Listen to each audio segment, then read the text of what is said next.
Do not, whatever you do, hold back your unique perspective if you want to make this world a better place.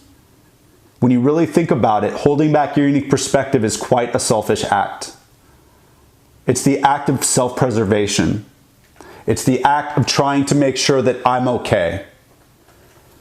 We're not asking, who can I make okay? Who can I lift up?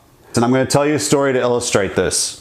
I have an incredibly good friend, a fellow entrepreneur, a mentor. Her name is Sherry Deutschman.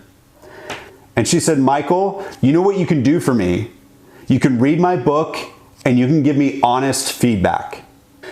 And so I started reading the book and highlighting it. And then by the time I was done reading this book, I had some really strong feedback. And I was really scared for two reasons. Number one, I was scared that I would upset her by giving her my feedback. By representing my unique perspective, I could offend my friend Sherry, who had just poured her heart out into this book. And number two, that I would take that risk to give her that feedback and that she wouldn't actually care and that she never cared. My worst fear didn't come true. She then reached out a couple weeks later and asked me to lunch. And I was still scared of sharing it with her. And I sat down with her and I gave her my feedback. I said, Sherry, your superpower is empathy. You cared so much about your employees, and it's here on every page, and you have this wonderful chapter called Lunch with Lucy. That as CEO, she knew that if she took them out to lunch and said, tell me whatever you want to tell me, give me any feedback you want to give me, that they're not going to do that. She told them that they weren't going to lunch with Sherry Deutschman, CEO of the company. They were going to lunch with Lucy.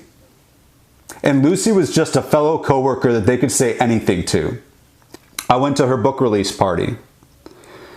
She said, there are two people that I really want to thank. And the first one is Michael Brody-Waite.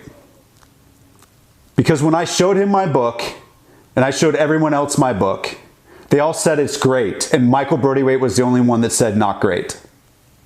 And he gave me the feedback. As she was talking about a book titled Lunch with Lucy. The most important part is when she started talking about her book, she started talking about empathy. Because that is her superpower. And Sherry is focused on helping women in business. We need that so badly at a time like this. And if she had been talking about the status quo sucks or general business stuff and not her superpower of empathy, I would not believe her. I would not want to get behind her when she started talking about how to see empathy as a superpower and that she is on a mission to spread that message because that can make a great leader.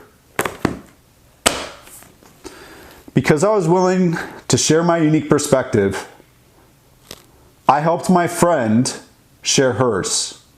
And as a result, she's going to help thousands share theirs as leaders of companies that will then impact tens of thousands of employees. That does not make me special. In fact, that doesn't even make Sherry special. That makes representing your unique perspective special. Share your unique perspective. You have no idea what the potential impact is.